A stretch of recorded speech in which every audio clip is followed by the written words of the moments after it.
بسم اللہ الرحمن الرحیم۔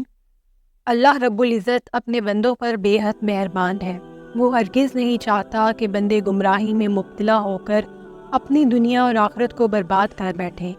اسی لیے اللہ سبحانہ و تعالیٰ نے راہ حق کی طرف رہنمائی فرمانے کے لیے کتابیں اور صحیفے دے کر انبیاء کرام کو مابعوث فرمایا، تاکہ وہ لوگوں کو بتائے کہ اللہ تعالیٰ ہی وہ ذات ہے جس نے پوری کائنات بنائی۔ اللہ تعالیٰ نے انسان کو سیدھی راہ پر چلانے کے لیے اپنے رسولوں کو کتابیں اور صحیفے عنایت فرما کر بھیجا، تاکہ قیامت کے دن بندے یہ عذر پیش نہ کر سکے کہ اللہ تعالیٰ نے ہماری ہدایت اور رہنمائی کے لیے رسول ہی نہیں بھیجے اور کوئی کتاب بھی نازل نہیں فرمائی، ہم کیسے اللہ تعالیٰ کے فرامین پر عمل کرتے۔ چنانچہ آج سے کروڑوں سال پہلے جب اللہ تعالیٰ نے یہ کائنات بنائی تو حضرت آدم علیہ السلام کے ذریعے زمین پر انسانی زندگی کا آغاز ہوا، اور پھر ان انسانوں کی ہدایت کے لیے بہت سے انبیاء کرام مبعوث فرمائے۔ جب بھی کوئی قوم گمراہی میں مبتلا ہوئی تو اللہ تعالیٰ نے اپنا رسول بھیج کر انہیں سیدھی راہ سے آگاہ کیا۔ حضرت آدم علیہ السلام پہلے رسول تھے، اور ان کے بعد بہت سے انبیاء کرام اپنے اپنے دور میں اپنی اپنی امتوں کو ہدایت کی طرف بلاتے رہے، یہاں تک کہ آخری نبی حضرت محمد صلی اللہ علیہ وآلہ وسلم تشریف لائے، اور ان کے بعد نبوت کا دروازہ بند کر دیا گیا۔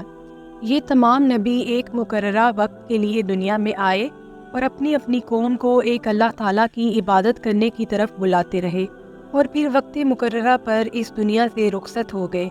مگر 4 نبی ایسے بھی ہیں جن کے بارے میں کہا جاتا ہے کہ وہ آج بھی زندہ ہیں۔ یہ نبی کون ہیں اور اس وقت کہاں ہیں؟ ان کے زندہ رہنے کا کیا مقصد ہے؟ اس ویڈیو میں ان تمام باتوں کا تذکرہ کیا گیا ہے۔ ناظرین، ان نبیوں میں سب سے پہلے حضرت عیسیٰ علیہ السلام کا نام آتا ہے۔ حضرت عیسیٰ علیہ السلام کو اللہ تعالیٰ نے بنی اسرائیل کی قوم کی طرف بھیجا تھا، جنہیں یہودی بھی کہا جاتا ہے۔ یہ قوم انتہائی سرکش تھی۔ حضرت عیسیٰ علیہ السلام کو اللہ تعالیٰ نے معجزانہ طور پر بغیر باپ کے پیدا فرمایا تھا۔ حضرت عیسیٰ علیہ السلام نے بنی اسرائیل کو اللہ تعالیٰ کے احکامات پر عمل کرنے کے لیے کہا اور انہیں ان کی بدعمالیوں سے روکنے کی کوشش کی، تو وہ آپ کے مخالف ہو گئے۔ حضرت عیسیٰ علیہ السلام کو اللہ تعالیٰ نے بہت سے معجزات سے نوازا تھا، جیسے مردوں کو زندہ کرنا، پیدائشی اندھوں کو بینا کر دینا، کوڑی کو تندرست کر دینا، مٹی کے پرندے بنا کر ان میں پھونک مارتے تو وہ زندہ ہو کر اڑ جاتے۔ یہ دیکھ کر لوگ ان پر ایمان لانے لگے تو کافروں کو سخت طیش آیا، اور انہوں نے حضرت عیسیٰ علیہ السلام کے خلاف سازش تیار کی۔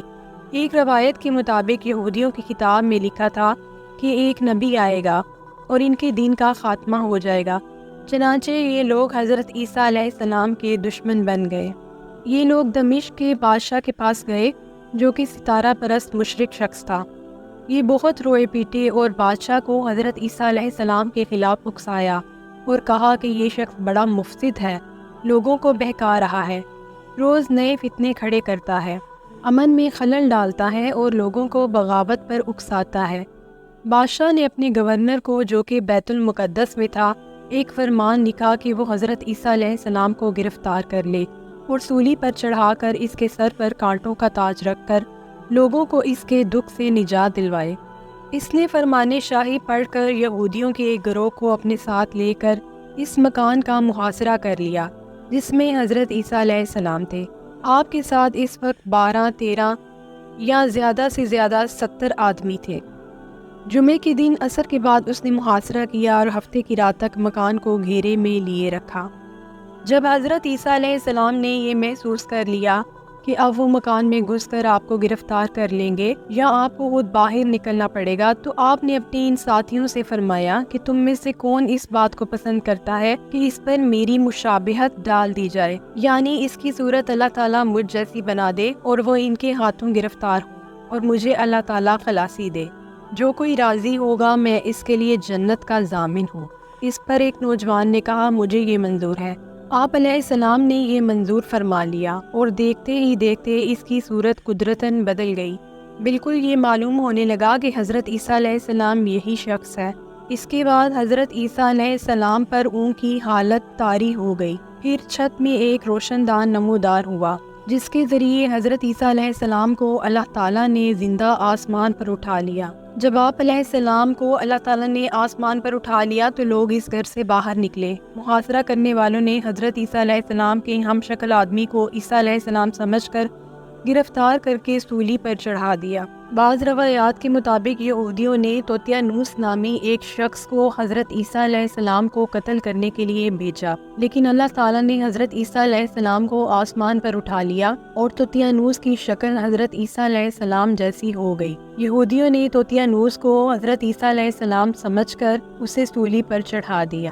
جب اللہ تعالیٰ نے حضرت عیسیٰ علیہ السلام کو زندہ آسمانوں پر اٹھا لیا تو آپ کے ماننے والے 3 گروہوں میں بٹ گئے۔ کچھ نے کہا کہ آپ علیہ السلام خود اللہ تھے جو انسانی شکل میں ظاہر ہوئے تھے، کچھ نے آپ کو اللہ کا بیٹا کہا اور کچھ نے آپ علیہ السلام کو اللہ کا بندہ اور رسول کہا۔ اللہ تعالیٰ نے قرآن پاک میں صاف صاف بیان کیا ہے کہ حضرت عیسیٰ علیہ السلام کو اللہ تعالیٰ نے زندہ آسمان پر اٹھا لیا تھا اور یہودی ان کو قتل نہیں کر پائے تھے۔ چنانچہ سورۃ النساء میں اللہ تعالیٰ فرماتے ہیں، اور ان کے اس کہنے پر کہ ہم نے مسیح عیسیٰ بن مریم اللہ کے رسول کو شہید کیا، اور یہ کہ انہوں نے اسے قتل نہ کیا اور نہ اسے سولی دی، بلکہ ان کے لیے ان کی شبیہ کا ایک بنا دیا گیا، اور وہ جو اس کے بارے میں اختلاف کر رہے ہیں ضرور اس کی طرف سے شبے میں پڑے ہوئے ہیں، انہیں اس کی کچھ بھی خبر نہیں مگر یہی کہ گمان کی پیروی، اور بے شک انہوں نے اس کو قتل نہیں کیا۔ ایک دوسری آیت میں اللہ تعالیٰ فرماتے ہیں، بلکہ اللہ تعالیٰ نے انہیں اپنی طرف اٹھا لیا اور اللہ تعالیٰ بڑا زبردست اور پوری حکمتوں والا ہے۔ الغرض یہ کہ حضرت عیسیٰ علیہ السلام یہودیوں کے ہاتھوں قتل نہیں ہوئے اور اللہ تعالیٰ نے آپ کو آسمانوں پر اٹھا لیا۔ جو کوئی یہ عقیدہ رکھے کہ نعوذ باللہ حضرت عیسیٰ علیہ السلام قتل ہو گئے اور سولی پر چڑھائے گئے جیسے کہ عیسائیوں اور یہودیوں کا عقیدہ ہے، تو وہ شخص کافر ہے اور دائرہ اسلام سے باہر ہے۔ احادیث نبوی صلی اللہ علیہ وآلہ وسلم سے پتہ چلتا ہے کہ حضرت عیسیٰ علیہ السلام دوبارہ دنیا میں آئیں گے اور اپنی باقی کی عمر اس دنیا میں پوری فرمائیں گے، اور اس وقت وہ آسمان پر زندہ ہیں۔ چنانچہ صحیح مسلم کی روایت ہے کہ قرب قیامت کے وقت حضرت عیسیٰ علیہ السلام زمین پر اتریں گے اور آخری نبی حضرت محمد صلی اللہ علیہ وآلہ وسلم کی شریعت پر عمل کریں گے اور دجال کو اور خنزیر کو قتل فرمائیں گے اور صلیب کو توڑ دیں گے اور 7 برس تک دنیا میں عدل فرما کر وفات پائیں گے، اور پھر ان کو مدینہ منورہ میں گنبد خضرا کے اندر دفن کیا جائے گا۔